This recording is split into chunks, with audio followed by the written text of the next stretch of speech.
Hello friends, good morning everyone. So welcome to YouTube channel of ambitiousbaba.com. So आज जो ये topic हम लोग पढ़ने जा रहे हैं, देखने जा रहे हैं, centre government to review the performance to weed out corrupt and inefficient government employees. देखो ये टॉपिक जो है किस तरीके से इम्पोर्टेंट है और ये टॉपिक को कैसे हम लोग रिलेट करेंगे, इसके पहले ये जस्ट अ मिनट, ये पूरी जो टॉपिक है ये बहुत इंपॉर्टेंट टॉपिक है आप लोगों के लिए एग्ज़ाम पॉइंट ऑफ व्यू से समझने के लिए। ये एग्ज़ाम पर्सपेक्टिव से नहीं, नॉलेज पर्सपेक्टिव से कि क्या है ये, क्या ये पॉलिसी है और ये पॉलिसी अचानक से आने के से क्या आप लोग को इनडायरेक्टली या डायरेक्टली फ़ायदा होने वाला है, या बेसिकली इससे स्टूडेंट्स को क्या मिलेगा, क्या इसमें मिस होगा, क्या लॉस होगा, ये सब चीज़ हम लोग इस वीडियो में देखेंगे। तो मैं इस वीडियो को बनाने से पहले सबसे पहले जो जरूरी चीज़ बताने जा रहा हूँ कि ये जो है इसका एक प्रीक्वल स्टोरी है। प्रीक्वल मतलब इसकी पुरानी कहानी है, इसके पीछे की कहानी है। पहले उस कहानी को समझते हैं पूरी, उसके बाद से हम लोग इसको लिंक करेंगे कि कैसे ये आप लोगों से बहुत ही ज़्यादा रिलेवेंट है आज के लिए। ठीक है, तो इस वीडियो को अंत तक देखिए जानने के लिए कि क्या ये पूरा इन्वॉल्वमेंट है। अभी जो सबसे इम्पॉर्टेंट जो अभी जो पूरे कंट्री में जो एक रिवॉल्यूशनरी जो अगर आप चीज़ देख रहे हो मेजर रिफॉर्मेशन के नाम पे जो रिवॉल्यूशनरी जो स्टेप चल रही है मेजर रिफॉर्म, उसमें सबसे बड़ा जो एक डिजिटल जो है, डिजिटल एक तरीके से इनएक्सेप्टेंस दिखाई जा रही है सारे स्टूडेंट की तरफ से एग्ज़ाम्स को लेकर, चाहे वो कोई भी एग्ज़ाम हो, चाहे वो जेईई का हो, चाहे वो एसएससी का हो, चाहे वो किसी भी गवर्नमेंट एग्ज़ाम्स के लिए है, या वो किसी नीट का हो, कोई भी एग्ज़ाम में जो ये डिजिटल जो एक मुहिम चल रही है, जो एक स्ट्राइक एक मुहिम सी चल रही है पूरे स्टूडेंट्स के साथ, उसका ambitiousbaba.com फुल्ली जितने भी स्टूडेंट्स हैं सबके पूरे सपोर्ट में है। ठीक है, हम लोग किसी की आइडियोलॉजी को या किसी भी पॉलिसी को गलत नहीं ठहरा रहे हैं, लेकिन हम लोग बताना चाह रहे हैं कि जो ये मुहिम चल रही है अभी स्टूडेंट्स की तरफ से किसी भी एग्ज़ाम को लेकर, वो बहुत ही ज़रूरी है। क्योंकि अभी जॉब में जो स्टेबिलिटी है, जो जॉब में जो आपकी अभी जो अपॉर्चुनिटीज़ हैं वो अभी बहुत ही स्टेक पे है। जॉब अपॉर्चुनिटीज़ जो है बहुत ही स्टेक्स पे है। जॉब अपॉर्चुनिटी जब स्टेक पे होती है तो इससे जो जॉब से रिलेटेड जो भी स्टूडेंट्स होते हैं उनकी प्रिपरेशन की जो प्लानिंग जो होती है, प्रिपरेशन और प्लानिंग जो होती है, ये भी बहुत स्टेक पे आ जाती है। स्टेक पे आ जाती है मतलब कि काफ़ी लोअर डाउन हुआ है।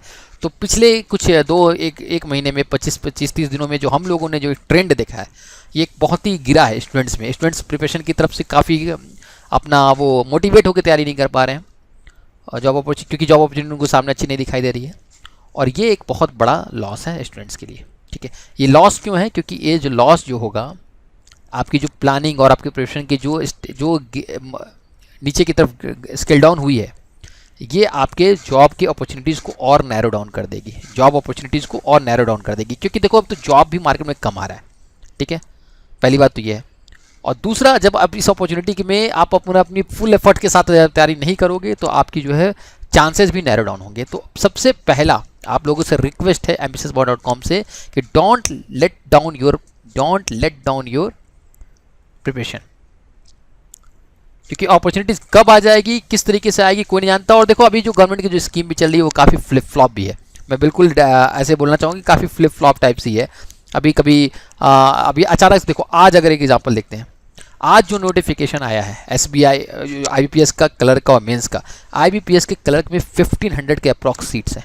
ठीक है, कुछ भी नंबर्स में मुझे क्वान्टिफाई नहीं कर रहा, 158 या 1 जो भी हो, ये जो है पिछले कई सालों में अगर इसको ट्रेंड देखोगे तो ये उनका 15 से 20% है वैकेंसी की, मात्र पिछले कई सालों में। मतलब अगर आप देखो पहले कितने आते थे, कितने मैक्सिमम सीट्स आते थे, 8000, 9000, 10,000, 15,000 की तक 20,000 तक सीट आती थी। ठीक है, अभी आज के डेट में इसकी सीट आई है 1500 अप्रॉक्स।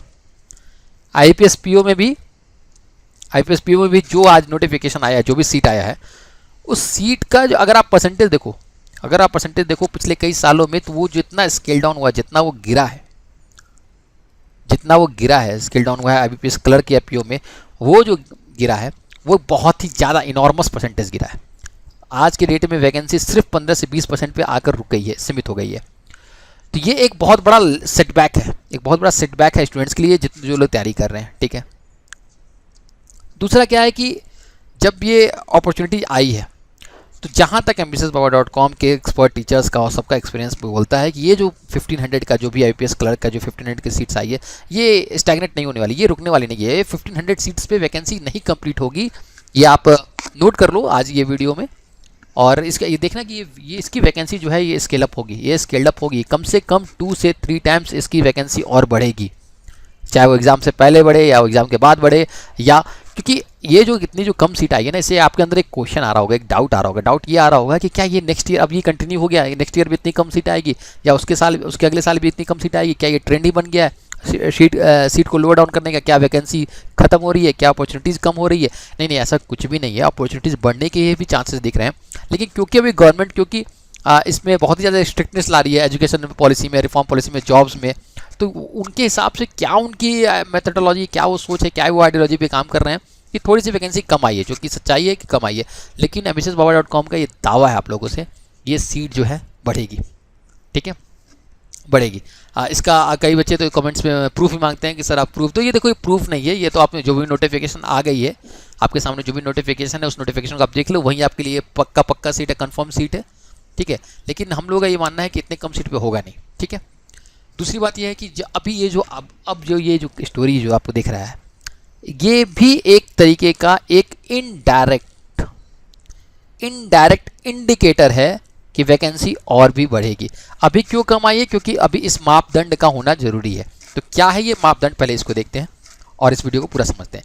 तो सबसे पहले टॉपिक इसका पढ़ते हैं, centre government to review the performance to weed out corrupt inefficient government employee. Weed out मतलब निकाल देना करप्ट और इनएफिशिएंट गवर्नमेंट एम्प्लॉइज को। वीड आउट मतलब लिटरली निकाल देना नहीं, मतलब खोज लेना, खोज निकालना। देखो ये जो एक गैजेट आया लोकसभा सेक्रेटरीट का 31 अगस्त 2020 का, ये जो गैजेट आया इसमें इन्होंने लिखा कि rule 56 in exercise of the powers conferred by the clause J of the rule 56 of the fundamental rules read with the rule 9 of the Lok Sabha secretariat, the speaker hereby retires in the public interest with effect from the afternoon of the 31st day of August, ठीक है, okay.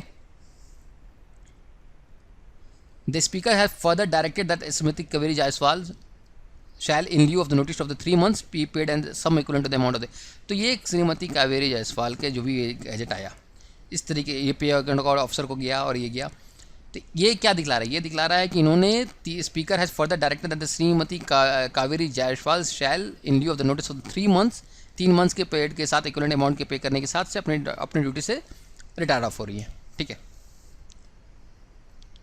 यहाँ पे एक और एक point देखो, point number C is requested to hand over all office property in her permission to the branches concern and the furnish no demand certificate to the NIY, no demand certificate या no objection certificate, इस तरीके के certificate जमा हो गया और ये आज इन्होंने पब्लिश किया लोकसभा सेक्रेटरीट के पॉलिसी पे, गैजेट ऑफिस आ गया है। अब इसको कैसे लिंक करते हैं इससे, देखो लिंक देखो, गवर्नमेंट ने क्या बनाया, गवर्नमेंट ने क्या भी प्लान किया है। गवर्नमेंट ने ये प्लान किया है कि जितने भी inefficient and corrupt 30+ year government servant होंगे to retire them from the service prematurely. अब ये जो 30 है ये एज नहीं है, ये टेन्योर है, टेन्योर ऑफ सर्विसेज है। टेन्योर ऑफ सर्विस में अगर 30+ की आपकी सर्विस हो गई है, 30+ आपकी सर्विस गवर्नमेंट ऑफ इंडिया के साथ हो गई है। नाउ अब 3 स्केल पे मैं डिवाइड करता हूँ। 3 स्केल ये है, एक होता है एफिशिएंट, एक स्केल है इनएफिशिएंट, मतलब जो काम करने में सक्षम है, जो काम करने में अक्षम है। एक तीसरी कैटेगरी यहाँ पे लाई करती है जो कि करप्ट है। देखो करप्ट ऑफिसर जो होते हैं वो सक्षम है या असक्षम है, उस मापदंड पे उनको रख के नापा नहीं जा सकता, तो उनके लिए करप्ट एक अलग टेक्नोलॉजी है। तो ये जो 2 टर्मिनोलॉजी है, तो ये जो 2 है इनएफिशिएंट और करप्ट ऑफिसर, जितने भी गवर्नमेंट ऑफिस में काम करते हुए जिनका 30 ईयर्स कंप्लीट हो गया है सर्विस का, उन सारे के performance government each and every department, the government central government has asked all its department to review the service record of employee. अब इनकी सर्विस रिकॉर्ड ऑफ एम्प्लॉय को जो सोचो, जो जितने भी सीनियर एम्प्लॉय थे, इनके सारे सर्विस रिकॉर्ड को छानी जाएगी, इनको छानी जाएगी, इनकी फाइल खुलेगी, इनका APR खुलेगा, एनुअल परफॉर्मेंस रिपोर्ट, इनका ACR खुलेगा, एनुअल कॉन्फिडेंशियल रिपोर्ट, ये सब रिपोर्ट्स खुलेंगे और उनकी ईच एंड एवरी ईयर्स के परफॉर्मेंस मार्क्स को देखा जाएगा। परफॉर्मेंस मार्क्स को देखने के बाद ये उनके में कितना नोटिस आया, कितना उनको मेमो मिला है, कितनी उनको शॉर्ट नोटिस जाहिर की गई है, कितना उनको शो कॉज नोटिस मिला है, ये सब चीज़ देखिए गवर्नमेंट अब उनके एक फ़ाइल तैयार करेगी। उसके बाद से तैयारी करने के बाद से the government has given this directive so that the unqualified and the corrupt employee, यहाँ अनक्वालिफाइड से मतलब देखो ऐसा है कि इनएफिशिएंट, जो इनएफिशिएंट होंगे और जो करप्ट एम्प्लॉय होंगे उनको आइडेंटिफाई किया जाएगा और उनको कहा जाएगा कि देखो आप पब्लिक इंटरेस्ट के कारण, पब्लिक इंटरेस्ट के लिए अहेड ऑफ टाइम, समय से पहले आप रिटायरमेंट ले लो, ठीक है। और जिस तरीके से ये नोटिफिकेशन आपको दिख रहा है, जिस तरीके से नोटिफिकेशन है कि ठीक है जो भी पेमेंट होगा, जो भी आपका वीआरएस स्कीम होगा, या जिस तरीके भी पॉलिसी में आपको गवर्नमेंट डालना चाहे, आपको पैसे देकर, आपको देखो, आप कोई करप्ट ऑफिसर है उनको तो पूरी टेन्योर की बची हुई टेन्योर की, मान लो किसी का 10 साल का सर्विस है, उसको पूरा 10 साल का सर्विस का पैसा तो नहीं देगा ना करप्ट ऑफिसर को नहीं देगा। इनएफिशिएंट है तो उनको कुछ और तरीके से देखेगा गवर्नमेंट, अगर वो करप्ट है तो किसी और तरीके से देखेगा। सबको एक जगह एक तराजू पर रख के तो तौल नहीं सकते ना करप्ट को और इनएफिशिएंट को। इनएफिशिएंट है तो क्यों इनएफिशिएंट है, क्या उसका डिपार्टमेंट चेंज हुआ है कि नहीं 30 साल में, क्या वो एक ही डिपार्टमेंट में रह गया। देखो, एक और बड़ा करप्शन का जो सबसे बड़ा, यहाँ पर मैं आपको बताता हूँ, जो करप्शन का जो सबसे बड़ा जो कारण ये बन गया है कि कई ऑफिसर्स अपनी पूरी ड्यूटी, अपनी पूरे 30 साल के सर्विस या 50-40 साल की सर्विस को एक डिपार्टमेंट में निकाल देते हैं। ये एक चांस ऑफ करप्शन बढ़ाता है हमेशा। डिपार्टमेंट चेंज हमेशा जो है आज अभी की डेट में प्रमोट किया जा रहा है गवर्नमेंट ऑफ ऑर्गेनाइजेशन में। देखो, बड़े बड़े मिनिस्टर्स चेंज किए जा रहे हैं, कैबिनेट मिनिस्ट्री चेंज हो जा रही है, क्योंकि अगर एक आदमी एक जगह बैठा रह गया तो जाहिर सी बात है कि उसके करप्शन के साथ, क्योंकि उसको उस चीज़ की फील्ड का सब कुछ पता है, उसे क्या छुपाना है, क्या बताना है, कोई अकाउंटेबिलिटी नहीं होती है। अकाउंटेबिलिटी जहाँ मिस होती है वहाँ पर करप्शन बढ़ता है, ठीक है। तो this information was given to by the news agency PTI on Sunday quoting the order of the personnel ministry, ठीक है। ये चीज़ ऑर्डर दे दिया गया है, अब रिव्यू किया जाएगा। तो on applicability of the FR fundamental rules 56J, the order mention the service record group of A group A and group B। Group A और ग्रुप B का ही रिव्यू किया जाएगा अभी।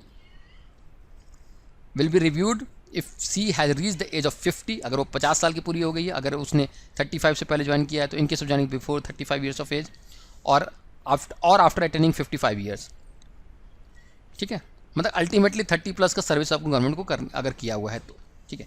द पर्सनल मिनिस्टर हैज को jointly asked all the department to keep up the register for the such record review. The review could include assessing officer supported the files dealt with by him. हाँ देखो, ये भी देखना है, ऐसा नहीं कि सिर्फ उनका परफॉर्मेंस रिकॉर्ड देखना है, जितने भी वो प्रोजेक्ट पे काम किए हैं, जितने भी फाइल्स पे उन्होंने सिग्नेचर किया है, ये सब भी रिव्यू होगा, ठीक है। ये सब भी रिव्यू होगा और पर्सनल मिनिस्ट्री इसको इंडिविजुअली देखेगी हर एक एम्प्लॉय का, ठीक है।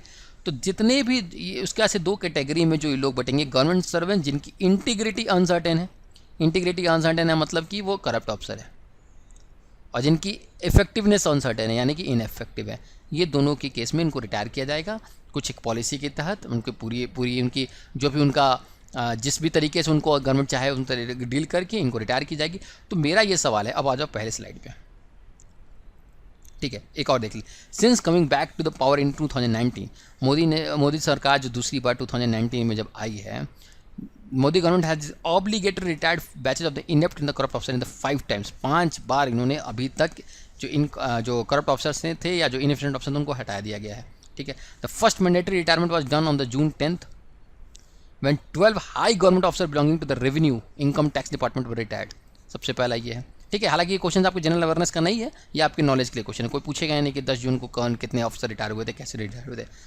On June 2019 the Modi government crack down on the corruption by the compulsory retiring 15 senior officer of the CBIC central board of the indirect tax and the commissions. यहाँ से 26 अगस्त को फिर से 22 ऑफिसर्स को रिटायर किया गया था।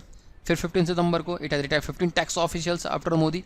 इन नवंबर 29 में the central compulsory retire 21 officers. तो देखो 2020 के स्लॉट्स में 5 बार तो लगभग निकाल दिया, यहाँ सामने एग्जाम्पल्स हम लोग दे दिया है, ठीक है।